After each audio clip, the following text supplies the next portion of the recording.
Fortunoff begins total liquidation February 25th, ending an 87-year history in the retail landscape.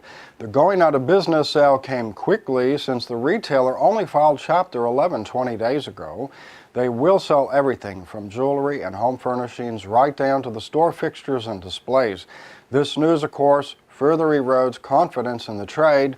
Week-to-week market conditions in New York are down from this point last year, but stable considering the retail landscape.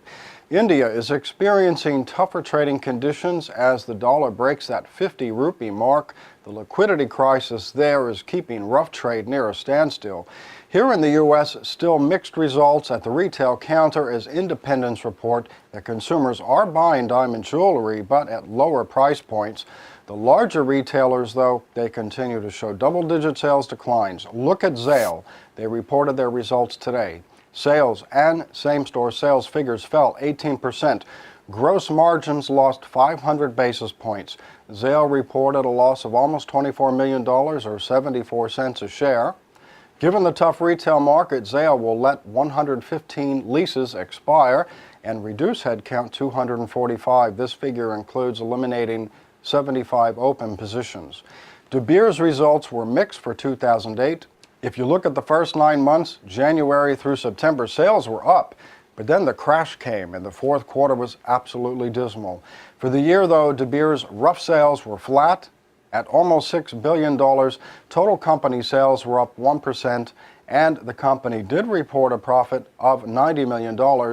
This was boosted by a stronger dollar. If you recall, last year, Canada's strong currency forced De Beers to take a hit, and they reported a loss. With the expectation that 2009 will be tough, De Beers is taking a $500 million loan from its shareholders led by Anglo American. It is DTC Site Week, so do check diamonds.net for a report on the February site coming up. Time to check in with Israel. Hello, Zach. Hi, Jeff.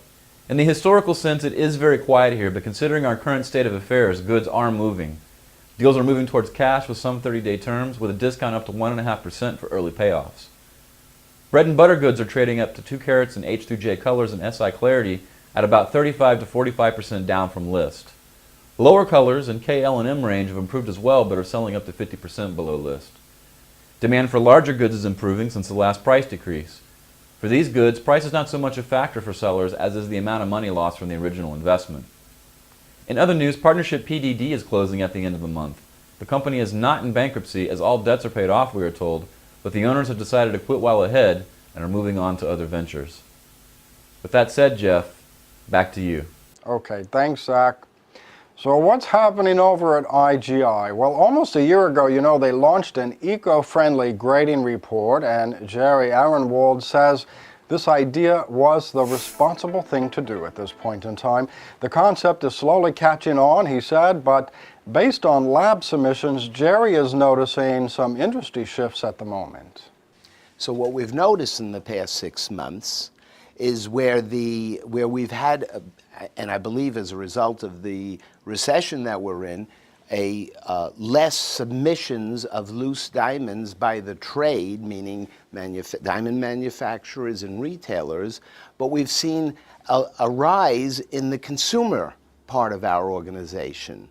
Consumers are coming in, and they're not asking just for an appraisal for the purposes of an insurance coverage position, but they're asking us for liquidation value. How much can they get for this article of jewelry?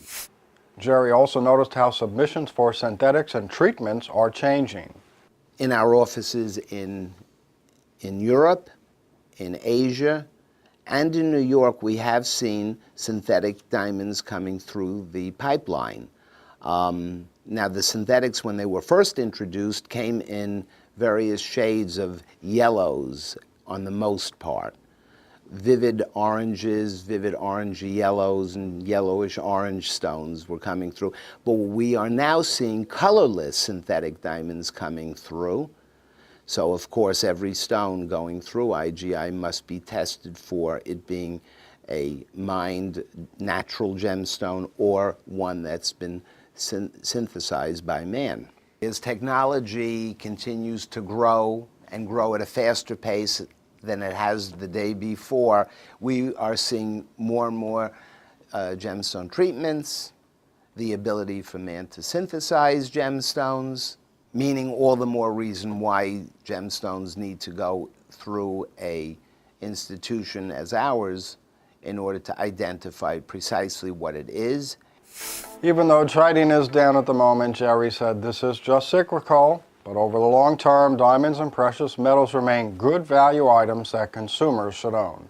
According to the Diamond Information Center, Quiot and JWT, they were all right on top of who wore which diamond brands and designs at the 81st Academy Awards in Los Angeles. Take a look at some of the pieces spotted. Signature pieces included those from Chopard, Fred Leighton, William Goldberg, Neil Lane. Other brands represented included Quiot, of course, Jacob & Company, Chad Allison, Diamani, Peter Norman, Erica Courtney, and Frank Muller. In precious metals news, gold surpassed $1,000 on February 20th, but it was one of those quick jumps that you miss with a blink. On the week, gold is down 4% to $945.20 an ounce. Platinum is down 5% to $1,039 an ounce. And silver is down almost 5% to $13.47 an ounce. For all the latest news, please visit diamonds.net.